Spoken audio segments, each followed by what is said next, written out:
Hello students, welcome to my YouTube channel professor Ravi Gore.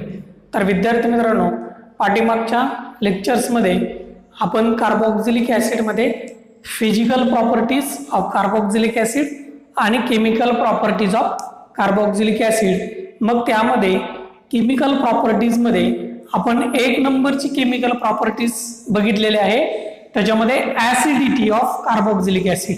Okay, किंवा बघतोय acidity of carboxylic acid मध्ये आपण सुरुवातीला काय केलं माहितीये, जस्ट बेसिक आपण पीके च्या व्हॅल्यू विषयी डिस्कस केलं. ठीक आहे, मग आपण सांगितलं की जर कार्बोक्सिलिक ऍसिडला म्हणजे कार्बोक्सिलिक ऍसिडचे जेवढे तुमचे पीके कमी असतील, ठीक आहे, जेवढे पीके तुमचे स्मॉलर असतील तेवढा तो कसा असतो, स्ट्रॉंगर ऍसिड असतो. हा कन्सेप्ट आपल्याला पाठीमागच्या लेक्चर्स मध्ये आपण पाहिलेला आहे. एक्झाम्पलही आपण त्याचे व्यवस्थित बघितलेले आहे. ठीक आहे ना. मग आजच्या लेक्चर्स मध्ये आपल्याला काय बघायचं, तर आजच्या लेक्चर्स मध्ये आपण असा पॉइंट पाहणार आहोत की जो तुमच्या कॉम्पिटिटिव्ह एक्झाम मध्ये इम्पॉर्टंट आहे. म्हणजे नीट JEE CET साठी हा पॉइंट तुमचा कसा आहे, इम्पॉर्टंट आहे. मग कसा इम्पॉर्टंट आहे, कारण की ह्याच पॉइंटवर तुम्हाला काय विचारला जातो, तुम्हाला क्वेश्चन्स विचारला जातो. कारण की effect of substitute on carboxylic acid. Okay, म्हणजेच आपण काय करू शकतो, जर तुमच्या एखादा कार्बोक्सिलिक ऍसिड आहे, मग त्या कार्बोक्सिलिक ऍसिडला तुमचे वेगळे वेगळे जर सबस्टिट्यूएंट जर अटॅच असले तर मग त्याची ऍसिडिटी कशावर डिपेंड आहे, तर त्या ग्रुपवर, त्या सबस्टिट्यूएंटवर काय असते, तुमची ऍसिडिटी डिपेंड असते. मग त्याच्यानुसार आपण सांगू शकतो की कोणता तुमचा कंपाऊंड हा मोर ऍसिडिक आहे, कोणता कंपाऊंड तुमचा लेस ऍसिडिक आहे. बरोबर आहे, लक्षात येत आहे. म्हणजेच आपण आजच्या लेक्चर्स मध्ये काय पाहणार आहोत, effect of substituents on the acidity of carboxylic acid. ठीक आहे, म्हणजे आपल्याला कोणता पॉइंट बघायचा आहे, effect of substituent on the acidity of carboxylic acid. म्हणजे कार्बोक्सिलिक ऍसिडला कोणता तुमचा सबस्टिट्यूएंट अटॅच आहे, मग त्याच्यानुसार आपण काय करू शकतो, ऍसिडिटी सांगू शकतो. म्हणजेच पॉइंट काय आहे बघा, पॉइंट असा आहे तुमचा, effect of substituent, effect of substituent, effect of substituent on the किंवा मग of the effect of substituent of the acidity of carboxylic acid, effect of substituent of the acidity of carboxylic acid. ठीक आहे, किंवा मग इथं on the असं पण आपण लिहू शकतो, on the acidity of carboxylic acid. म्हणजे बघा, effect of substituent on the acidity of carboxylic acid, म्हणजे त्याचा अर्थ असा, कार्बोक्सिलिक ऍसिडला कोणते सबस्टिट्यूएंट अटॅच केल्याच्या नंतर ऍसिडिटी वाढेल. कधीही लक्षात ठेवायचं, कार्बोक्सिलिक ऍसिड जर तुम्ही जर बघितला तर सगळ्याच कार्बोक्सिलिक ऍसिडचे पीके व्हॅल्यू सेम नाही. बरोबर आहे, कोणत्याच तुमच्या सगळ्या जर आपण जर असं जर कन्सिडर केलं कार्बोक्सिलिक ऍसिडचा पीके, तर लक्षात ठेवायचं कार्बोक्सिलिक ऍसिडचे जे पीके आहेत त्या पीके व्हॅल्यूज सर्वांच्या सेम नाहीत. बरोबर आहे, वेगवेगळे आहे. ते कशामुळे वेगवेगळे आहेत, ते डिपेंड्स ऑन सबस्टिट्यूएंट. त्या सबस्टिट्यूएंटवर ते डिपेंड्स असतात, लक्षात ठेवायचं. मग त्याच्यामध्ये आपण कोणते सबस्टिट्यूएंट बघणार आहेत, तर त्याच्यामध्ये आपण पहिला एक सबस्टिट्यूएंट बघणार आहे की तो इफेक्ट करतो, त्याच्यामध्ये एक आहे इलेक्ट्रोनिगेटिव्ह ऍटम. कोणता सबस्टिट्यूएंट बघणार आहेत आपण, इलेक्ट्रोनिगेटिव्ह ऍटम. आणि आपण जर बघितलं ना, इलेक्ट्रोनिगेटिव्हिटी सगळ्यात जास्त, इलेक्ट्रोनिगेटिव्हिटी म्हणजे काय असते, to tendency to attract shared pair of electron. स्वतःकडे खेचून घेण्याची पॉवर कुणाची जास्त आहे, बरोबर आहे नाही, तो मोर इलेक्ट्रोनिगेटिव्ह तुमचा एलिमेंट असतो. तर त्याच्यामध्ये आपण जर बघितलं तर पिरियोडिक टेबल मध्ये जे तुमचे हॅलोजन आहेत ते हॅलोजन कसे तुमचे मोर इलेक्ट्रोनिगेटिव्ह एलिमेंट आहेत किंवा मोर इलेक्ट्रोनिगेटिव्ह ऍटम्स आहेत। मग त्यांच्यामध्ये जर आपण बघितलं इलेक्ट्रोनिगेटिव्हिटी जर सांगायचा प्रयत्न केला तर फ्लोरीन, क्लोरीन, ब्रोमीन, आयोडीन हे तुमचे हॅलोजन आहेत आणि ह्या हॅलोजन मध्ये ओके जो तुमचा मोर इलेक्ट्रोनिगेटिव्ह असेल ना तर त्याची ऍसिडिटी कशी असेल तुमची जास्त असेल, लक्षात ठेवायचं। जो तुमचा मोर इलेक्ट्रोनिगेटिव्ह असेल त्याची ऍसिडिटी कशी असेल ग्रेटर असेल। मग आपण जर इथं बघितले ना तर आपल्याला माहिती आहे फ्लोरीन आहे, क्लोरीन आहे, ब्रोमीन आहे आणि आयोडीन आहे, हे तुमचे हॅलोजन आहेत। ह्याच्यामध्ये जसं आपण खाली येतो ना तसे तुमची इलेक्ट्रोनिगेटिव्हिटी काय होती डिक्रीजेस होती, काय होती डिक्रीजेस होती। मग त्याच्यामध्ये लक्षात ठेवायचं हा जो फ्लोरीन आहे तो मोर इलेक्ट्रोनिगेटिव्ह आहे, मोर इलेक्ट्रोनिगेटिव्ह आहे। फ्लोरीन कसा आहे तुमचा मोर इलेक्ट्रोनिगेटिव्ह एलिमेंट आहे। त्याच्यानंतर थोडा कमी क्लोरीन आहे, त्याच्यानंतर ब्रोमीन, त्याच्यानंतर आयोडीन। सगळ्यात लेस म्हटलं तर कोण आहे आयोडीन आहे, कारण वरून खाली इलेक्ट्रोनिगेटिव्हिटी काय होती डिक्रीजेस होती। म्हणून ह्याच्यामध्ये एक पॉइंट लक्षात ठेवायचं इलेक्ट्रोनिगेटिव्ह ऍटम्स मध्ये ज्यावेळेस आपण बघतो त्यावेळेस लक्षात ठेवायचं जे हॅलोजन आहे तुमचे ते हॅलोजन तुमचे कसे मोर इलेक्ट्रोनिगेटिव्ह ऍटम्स आहे, बरोबर आहे। आणि ते काय करतात तुमचे इलेक्ट्रॉन विड्रॉइंग ग्रुप सारखं काम करतात, कुणासारखं इलेक्ट्रॉन विड्रॉइंग ग्रुप सारखं काम करतात आणि त्यांच्यापासून स्टॅबिलायझेशन करून ते काय करतात माहितीये तुमचा इंडक्टिव्ह इफेक्ट दाखवतात, मायनस आय इफेक्ट दाखवतात। म्हणून आपण सांगू शकतो halogen are more electronegative atoms.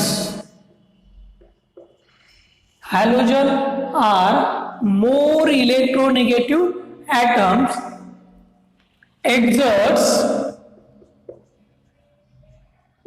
किंवा मग halogen are more electronegative atoms. Halogen कसे तुमचे मोर इलेक्ट्रोनिगेटिव्ह ऍटम्स आहेत। मग परत जर आपण बघितलं मोर इलेक्ट्रोनिगेटिव्ह ऍटम्स तर आपण सांगितलंय, मग आपण काय सांगतो परत आणखी ओके हे काय करतात मोर इलेक्ट्रोनिगेटिव्ह असल्यामुळं okay greater is the stabilisation. Okay more electronegative atoms greater the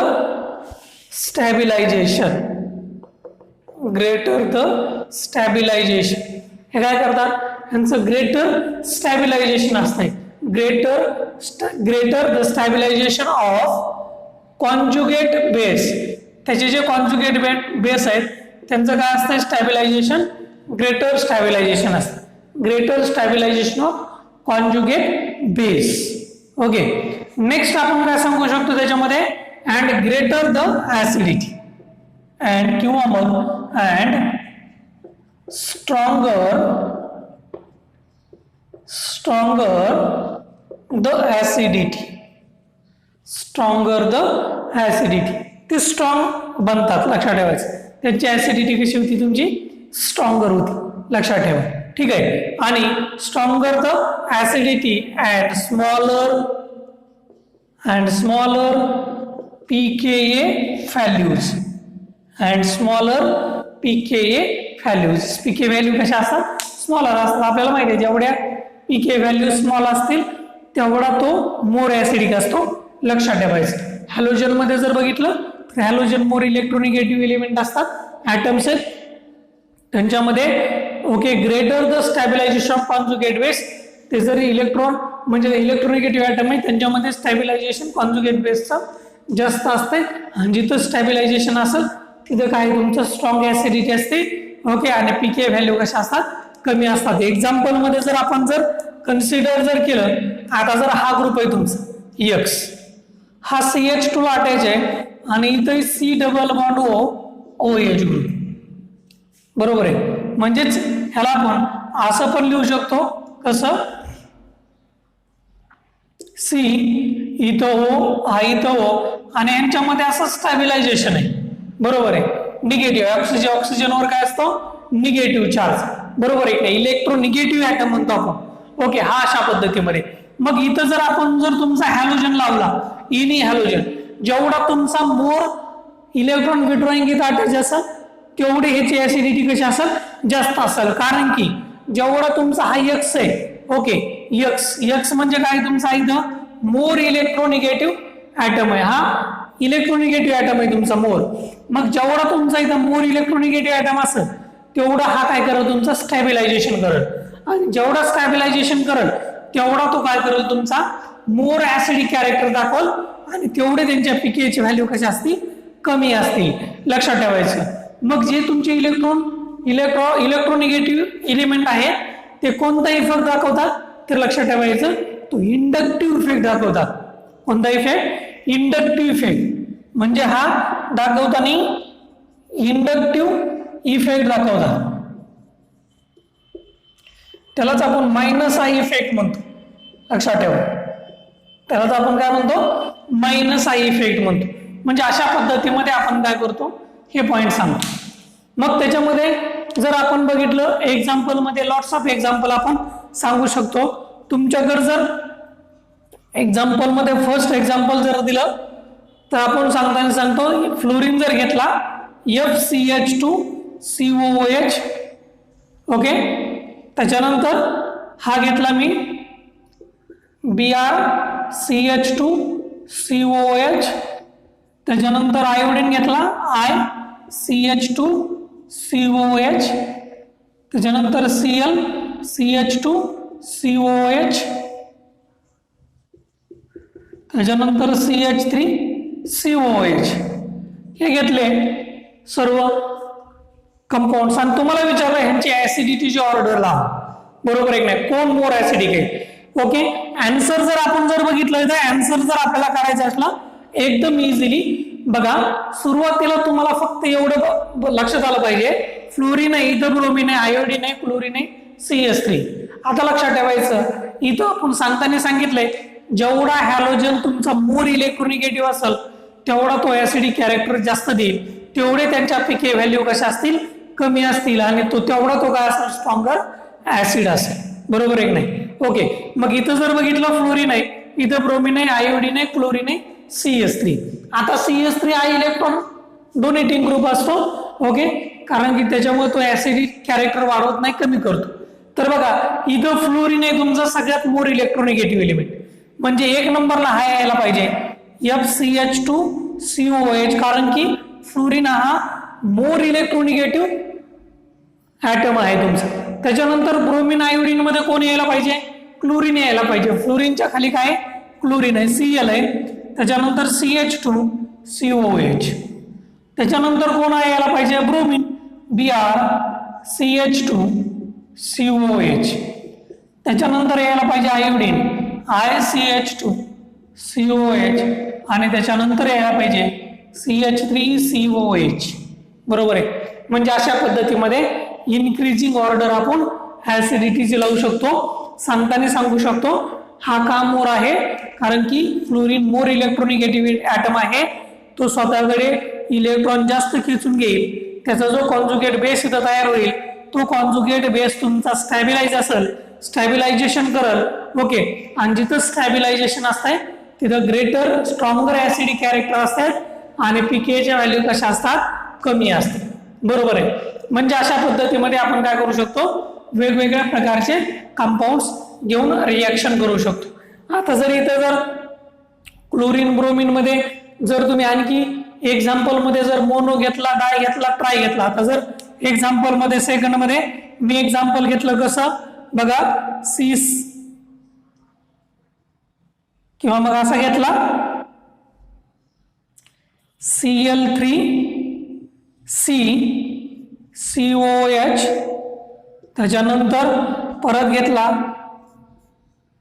ClCH2COOH, त्याच्यानंतर घेतला Cl2CH,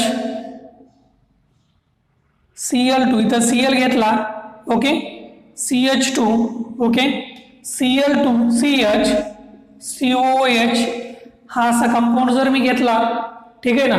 ओके, बघा इथं क्लोरीन आहे, त्याच्यानंतर कार्बन आहे, 1 2 4 बॉन्ड फॉर्म होतात। इथे जर बघितलं तर इथला एक हा तुमचा कार्बन, त्याला 2 क्लोरीन। ओके, ठीक आहे। अशा पद्धतीमध्ये हे कंपाऊंड्स आहेत तुमचे।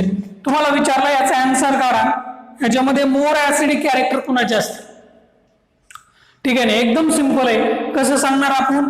पहिल्यांदा बघायचं, बघा इथं 3 क्लोरीन आहेत, इथं 1 क्लोरीन आहे, इथं 2 क्लोरीन आहे, बरोबर आहे। आणि क्लोरीनच सगळे, बरोबर आहे की नाही? परंतु जर आपल्याला ऍसिडिटी सांगायचं असलं तर एक गोष्ट लक्षात ठेवायचं, सगळ्या ठिकाणी क्लोरीनच आहेत, इलेक्ट्रोनिगेटिव्ह सेम ऍटम आहेत, परंतु जिथं तुमचे इलेक्ट्रोनिगेटिव्ह एलिमेंट जास्त असतील तो तुमचा मोर ऍसिडिक असेल। इथं 3 क्लोरीन आहेत, इथं 1 क्लोरीन आहे, इथं 2 क्लोरीन आहेत, इथं 3 वाला फर्स्ट यायला पाहिजे, Cl3C COOH is greater than, त्याच्यानंतर Cl2 CH COOH okay is greater than Cl CH2 COOH, बरोबर आहे। अशा पद्धतीमध्ये आपण ऑर्डर सांगू शकतो, काही नाही रे, एकदम सिंपल आहे। कसं सांगायचं? इलेक्ट्रोनिगेटिव्ह ऍटम्स मध्ये जर सांगायचं असलं तर जेवढा इलेक्ट्रोनिगेटिव्ह ऍटम मोर असेल तेवढा तो मोर ऍसिडिक असेल आणि तेवढा त्याचा पीके व्हॅल्यू कशा असतील? कमी असतील, लक्षात ठेवायचं। ओके, आणि इंडक्टिव्ह इफेक्ट -I इफेक्ट दाखवतात हे। जर आपला हा एक्स म्हणजे इलेक्ट्रॉन निगेटिव्ह जर एलिमेंट असेल मोर, जेवढा हा मोर इलेक्ट्रोनिगेटिव्ह असेल तेवढं स्टॅबिलायझेशन जास्त असेल आणि तेवढा तो काय असेल? मोर ऍसिडिक असेल आणि तेवढे त्यांच्या पीके व्हॅल्यू कशा असतील? कमी असतील। एवढंच लक्षात ठेवायचं। फ्लोरीन, क्लोरीन, ब्रोमीन मध्ये वरून खाली तुमची इलेक्ट्रोनिगेटिव्हिटी कमी कमी होत चालती, त्याच्यामुळे लक्षात ठेवायचं फ्लोरीन मोर इलेक्ट्रोनिगेटिव्ह आहे आणि आयोडीन तुमचा लेस इलेक्ट्रोनिगेटिव्ह आहे। आणि ज्या बी कार्बोक्सिलिक ऍसिडला तुमचा मोर इलेक्ट्रोनिगेटिव्ह ऍटम आटायचा असेल तिथं तुमचे ऍसिडिक कॅरेक्टर कसे असतील? जास्त असेल। एखाद्या कंपाऊंड मध्ये एक पेक्षा जर जास्त इलेक्ट्रोनिगेटिव्ह ग्रुप असतील तर जिथं तुमचे मोर इलेक्ट्रोनिगेटिव्ह ग्रुप जास्त असतील त्याची ऍसिडिटी कशी असेल? तुमची जास्त असेल, पीके व्हॅल्यू कशी असेल? कमी असेल आणि तो कसा असेल? मोर ऍसिडिक असेल। आले लक्षात? अशा पद्धतीमध्ये हा पहिला तुमचा पॉइंट आहे त्याच्यामधला की जो की कार्बोक्सिलिक ऍसिडची ऍसिडिटी वाढवतोय। कोणता? इलेक्ट्रोनिगेटिव्ह ऍटम। इलेक्ट्रोनिगेटिव्ह ऍटम मध्ये हॅलोजन ऍटम। हॅलोजन ऍटम कोणता इफेक्ट शो करतात? Minus inductive effect, -I effect ते काय करतात? शो करतात। आले लक्षात इथपर्यंत? नेक्स्ट आपण बघूया सेकंड नंबरचा पॉइंट। फर्स्ट बघितला इलेक्ट्रोनिगेटिव्ह ऍटम, आता सेकंड नंबरचा पॉइंट बघूया electron withdrawing and electron donating group, म्हणजे EWG electron withdrawing group and ADG म्हणजे इलेक्ट्रॉन डोनेटिंग ग्रुप। म्हणजे जर कार्बोक्सिलिक ऍसिडला इलेक्ट्रॉन विड्रॉइंग ग्रुप किंवा इलेक्ट्रॉन डोनेटिंग ग्रुप जर अटॅच असले तर ऍसिडिटी मध्ये किंवा मग ऍसिडिटीला काय इफेक्ट पडतो? ठीक आहे, हा पॉइंट आपण बघूया। तर त्याच्यामध्ये पहिला बघूया इलेक्ट्रॉन विड्रॉइंग ग्रुप। तर लक्षात ठेवायचं हा जो इलेक्ट्रॉन विड्रॉइंग ग्रुप आहे, electron withdrawing group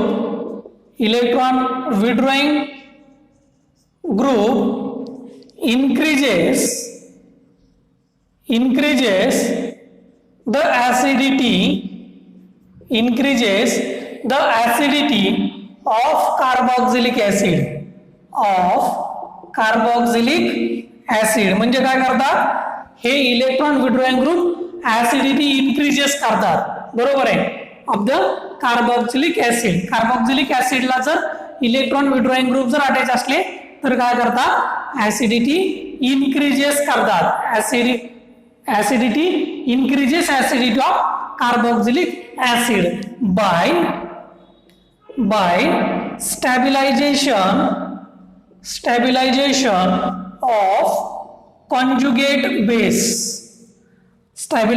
of conjugate base, okay, conjugate base through delocalization of negative charge. कुणाचं डिलोकलायझेशन होत आहे? निगेटिव्ह चार्जचं काय होत आहे?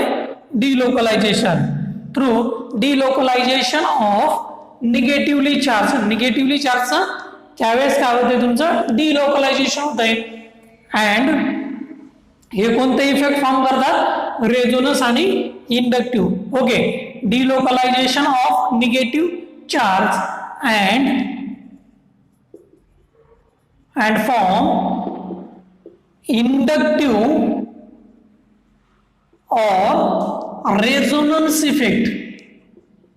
बरोबर आहे.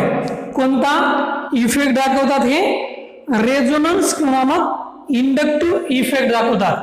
अँड ओके, फॉर्म इंडक्टिव्ह और रेझोनन्स इफेक्ट. इंडक्टिव्ह किंवा मग रेझोनन्स इफेक्ट हे काय करतात शो करतात. लक्षात ठेवायचं. इलेक्ट्रॉन विड्रॉइंग ग्रुप जर अटॅच असले म्हणजे कसं, आता बघा हा आहे तुमचा इलेक्ट्रॉन विड्रॉइंग ग्रुप. बरोबर आहे, हा इलेक्ट्रॉन विड्रॉइंग ग्रुप आहे तुमचा.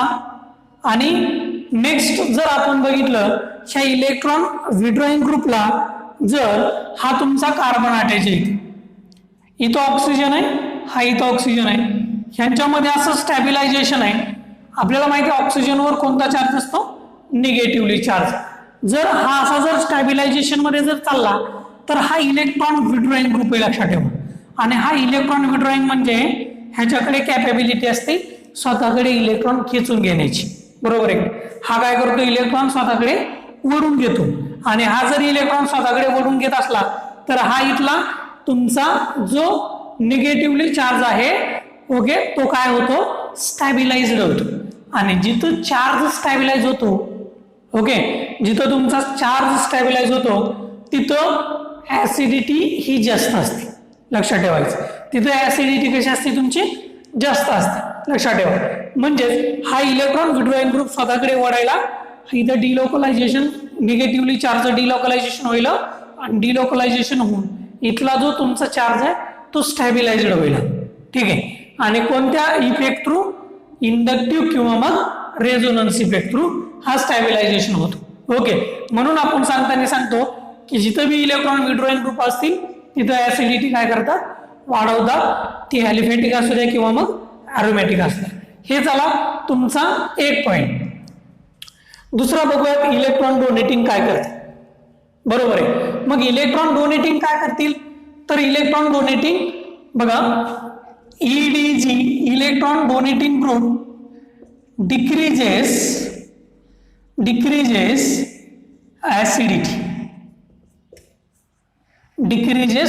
acidity by destabilization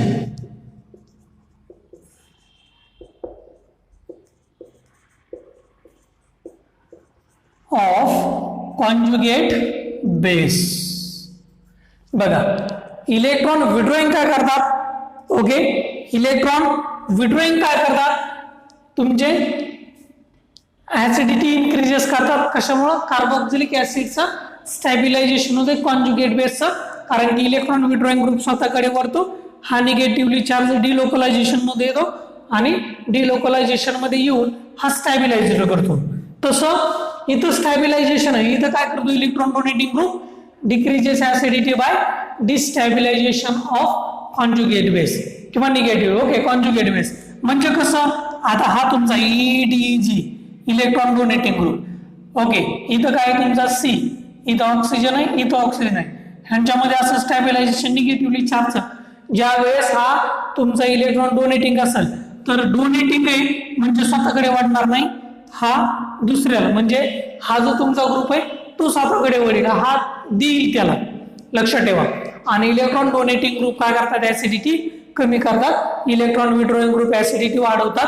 जर आपण जर इथं जर बघितलं मोर इलेक्ट्रॉन विड्रॉइंग ग्रुप जर तुम्ही जर लक्षात ठेवायचं असलं जर ग्रुपला जर अटॅच असले तर लक्षात ठेवायचं NO2 त्याच्यानंतर CN हे तुमचे मोर इलेक्ट्रॉन विड्रॉइंग ग्रुप आहेत ते ऍसिडिटी वाढवतात. त्याच्यानंतर COOH ग्रुप आहे ऍसिडिटी वाढवतो. बरोबर आहे की नाही. असे खूप सारे ग्रुप आहे तुमचे जे की ऍसिडिटी वाढवतात पण हे मॅक्झिमम ग्रुप आहे तुमची. ओके. त्याच्यानंतर इलेक्ट्रॉन डोनेटिंग जर तुम्हाला बघायचे असले तर कोणकोणते इलेक्ट्रॉन डोनेटिंग ग्रुप आहे तर लक्षात ठेवायचं OH आहे इलेक्ट्रॉन डोनेटिंग आहे. ज्या बी ग्रुपला जर OH अटॅच असला तर तो ऍसिडिटी कमी करतो. त्याच्यानंतर तुमचा OCH3 आहे, ऍसिडिटी कमी करतो. त्याच्यानंतर NH2 आहे, ऍसिडिटी कमी करतो. असे कित्येक ग्रुप आहेत तुमचे की ते ऍसिडिटी कमी करतात. लक्षात ठेवा. म्हणजे electron donating group, electron withdrawing group. Electron withdrawing group acidity वाढवतात, इलेक्ट्रॉन डोनेटिंग ग्रुप ऍसिडिटी कमी करतात. बरोबर आहे ना? कशामुळं? कारण की इलेक्ट्रॉन विड्रॉइंग ग्रुप स्वतःकडे इलेक्ट्रॉन ओढून घेतात आणि ते काय करतात, तुमचे स्टॅबिलाइज निगेटिव्हली चार्जला स्टॅबिलाइज करण्याचा प्रयत्न करतात. परंतु त्याच्याच उलट रिव्हर्स मध्ये, कन्व्हर्सली मध्ये जर बघायचं म्हटलं तर इलेक्ट्रॉन डोनेटिंग ग्रुप काय करतात, डिक्रीजेस ऍसिडिटी करतात. कारण की तिथं डिस्टॅबिलायझेशन पॉसिबल असते. ते स्वतःकडे वळत नाही तर दुसऱ्याला इलेक्ट्रॉन देण्याचा प्रयत्न करते. ठीक आहे, अशा पद्धतीमध्ये. मग त्या ऑर्डर मध्ये तुम्हाला कधी कधी विचारतात, ओके हा पॉइंट इन्क्रीजिंग किंवा मग ऑर्डर आहे तुमची ऍसिडिटीची. ह्या ऍसिडिटी ऑर्डर मध्ये ही ऑर्डर तुम्हाला इन्क्रीजिंग ऍसिडिटी, तुम्हाला ऍसिडिटी वाढवायची इन्क्रीजिंग. मग त्याच्यासाठी ही एक ऑर्डर आहे ती तुम्ही लक्षातच ठेवली पाहिजे. त्याच्यामध्ये लक्षात ठेवा, सगळ्यात मोर इलेक्ट्रॉन विड्रॉइंग किंवा ऍसिडिटी वाढवणारा ग्रुप CF3. त्याच्यानंतर कोण आहे माहिती आहे, तर त्याच्यानंतर NO2 ऍसिडिटी वाढवतो. त्याच्यानंतर CN आहे, सायनाइड, ऍसिडिटी वाढवतो. बरोबर आहे. त्याच्यानंतर कोण आहे, फ्लोरीन आहे. त्याच्यानंतर क्लोरीन आहे. त्याच्यानंतर ब्रोमिन आहे. त्याच्यानंतर आयोडीन आहे आणि त्याच्यानंतर फिनिल आहे. बघा, ही जी ऑर्डर आहे ना, ही ऑर्डर प्रत्येकाला आलीच पाहिजे. लक्षात ठेवा. ओके, हा कसा आहे तुमचा, इथं मोर ऍसिडिक आहे किंवा मग हा मोर किंवा मग इन्क्रीजेस ऍसिडिटी. ओके, मोर हे काय करतो तुमचा CF3 मध्ये फ्लोरीन ऍटम आहे, मोर इलेक्ट्रोनिगेटिव्ह आहे. हा सगळ्यात जर तुमच्या कोणत्याही ग्रुप वाटायचा असला तर ऍसिडिटी सगळ्यात जास्त वाढवतो. त्याच्यानंतर हा, त्याच्यानंतर cyanide, fluorine, chlorine, bromine, iodine आणि फिनिल. ओके, अशा पद्धतीमध्ये ऍसिडिटी वाढवण्यासाठी हे ग्रुप इफेक्ट करतात. ठीक आहे. मग त्याच्यानंतर जर आपल्याला परत आणखी पुढे जाऊन जर बघायचं असलं, ओके, ऍरोमॅटिक रिंगला जरी तुमचे ग्रुप वाटायचे असले तरी आपण त्याची ऍसिडिटी सांगू शकतो. म्हणजे कसं बघा, ऍरोमॅटिक कंपाऊंड्स मध्ये कसं सांगणार, ऍरोमॅटिक कार्बोक्सिलिक ऍसिड. आता तुम्हाला माहित झालं, इलेक्ट्रॉन डोनेटिंग ऍसिडिटी कमी करतात, इलेक्ट्रॉन विड्रॉइंग ऍसिडिटी वाढवतात. आता बघा, ऍरोमॅटिक मध्ये जर मी हा जर ग्रुप जर घेतला, इथं घेतला COOH, इथं घेतला OCH3. बरोबर आहे. त्याच्यानंतर नेक्स्ट मी काय घेतला ऍरोमॅटिक मध्ये, हा बेन्झोइक ऍसिड घेतला COOH आणि त्याच्यानंतर नेक्स्ट घेतला COOH आणि इथं घेतला मी NO2. ठीक आहे ना. आणि तुम्हाला विचारलं ह्या तीन कंपाऊंड मध्ये ऍसिडिटी कुणाची जास्त असेल, बरोबर आहे ना, ऍसिडिटी कुणाची जास्त असेल तर कसं सांगणार. आता बघा, हा पण हा जर हे जर ग्रुप जर झाकला, हे दोन जर ग्रुप जर झाकले तर तिन्ही पण तुमचे बेन्झोइक ऍसिड टाइप दिसतात. आता हा जो इथं तुमचं मॅटर कुठे आहे, हा OCH3 आणि हा NO2. बरोबर आहे की नाही. आता हा OCH3 कोणता ग्रुप आहे रे, OCH3 इलेक्ट्रॉन डोनेटिंग ग्रुप आहे. मग हा जर इलेक्ट्रॉन डोनेटिंग जर ग्रुप असला तर ऍसिडिटी काय करतो, कमी करतो. हा काय करतो, डिक्रीजेस ऍसिडिटी. ऍसिडिटी कमी करतो. आणि हा NO2 कसा आहे, इलेक्ट्रॉन विड्रॉइंग आहे. मग आपल्याला माहिती आहे इलेक्ट्रॉन विड्रॉइंग काय करतात, ऍसिडिटी वाढवतात. आणि जर तुम्हाला जर विचारलं ह्या तिन्हीची जर ऑर्डर लावा तर कोण येईल रे, बघा ह्याला मी दिला, ह्याला दिला A नंबरचा कंपाऊंड, ह्याला B नंबरचा आणि ह्याला C नंबरचा कंपाऊंड दिला. आणि तुम्हाला विचारलं ह्यांची ऑर्डर लावा, इन्क्रीजिंग ऑर्डर कोण येईल बरं, सगळ्यात मोर ऍसिडिक कोण असेल. ओके, ह्या दोन्ही मध्ये जेच केलं, इथं तर काही पॉसिबिलिटी नाहीये. इथं इलेक्ट्रॉन डोनेटिंग पण नाही, इलेक्ट्रॉन विड्रॉइंग नाही. इथं जर आपण जर बघितलं तर हा इलेक्ट्रॉन डोनेटिंग आहे, ऍसिडिटी कमी करतो. इथं तसा कमी करणारा पण नाही, वाढवणारा पण नाही. परंतु हा कमी करतो ह्याच्या कम्पेअर मध्ये जर हा मोरच ऍसिडिक आहे, कारण की इथं दुसरा कमी करणारा ग्रुप नाही पण वाढवणार आहे COH बघा. ओके, म्हणून लक्षात ठेवायचं इथं जर ऑर्डर जर म्हटलं तर ए नंबरला तुमचा C हा मोर ऍसिडिक असेल, त्याच्यानंतर तुमचा B असेल आणि त्याच्यानंतर कोण येईल तुमचा A येईल. बरोबर आहे की नाही. आता तुम्ही म्हणता ना हा का आला, कारण की ह्याला वाढवणार आहे तुमच्याकडे पण कमी करणारा ग्रुप नाहीये. ठीक आहे ना. इथं NO2 इलेक्ट्रॉन विड्रॉइंग आहे म्हणून आपण सांगितलं C हा जास्त आहे. त्याच्यानंतर कोण आहे हा बेंझोइक ऍसिड आहे B आणि हा OCH3 डोनेटिंग असल्यामुळं त्याची ऍसिडिटी काय करतो कमी करतो. बरोबर आहे की नाही, कारण की हा देताना हा ह्याला देतो पण हा दोन्हीचे हे मोडून घेतो. ओके, अशा पद्धतीमध्ये आपण हा पॉइंट सांगू शकतो एकदम वेल एक्सप्लेन करून. तुम्ही कोणतंही एक्झाम्पल बघा, एक्झाम्पल वेगवेगळ्या प्रकारचे एक्झाम्पल घेऊन तुम्ही ऍसिडिटीचे कॅरेक्टर सांगू शकता. एवढंच लक्षात ठेवायचं, इलेक्ट्रोनिगेटिव्ह एलिमेंट पण ऍसिडिटी वाढवतात, फ्लोरीन क्लोरीन ब्रोमिन आयोडीन. त्याच्यानंतर इलेक्ट्रॉन विड्रॉइंग पण ऍसिडिटी वाढवतात, फक्त इलेक्ट्रॉन डोनेटिंग ऍसिडिटी कमी करतात. ऍसिडिटी हा कन्सेप्ट pKa वर असतो, जेवढा pKa कमी तेवढा तो मोर ऍसिडिक, जेवढा pKa जास्त तेवढा तो वीक ऍसिड. ओके, अशा पद्धतीमध्ये हे तुमचे पॉइंट आले लक्षात. इथपर्यंत हे जे electron withdrawing group, electron donating group लक्षात ठेवायचे आणि ही एक ऑर्डर लक्षात ठेवायची. ठीक आहे, एवढं जर आलं तुम्हाला तर कोणताही कन्सेप्ट तुम्हाला सॉल्व्ह होऊ शकतो. प्रॅक्टिस करा फक्त. ठीक आहे, ओके.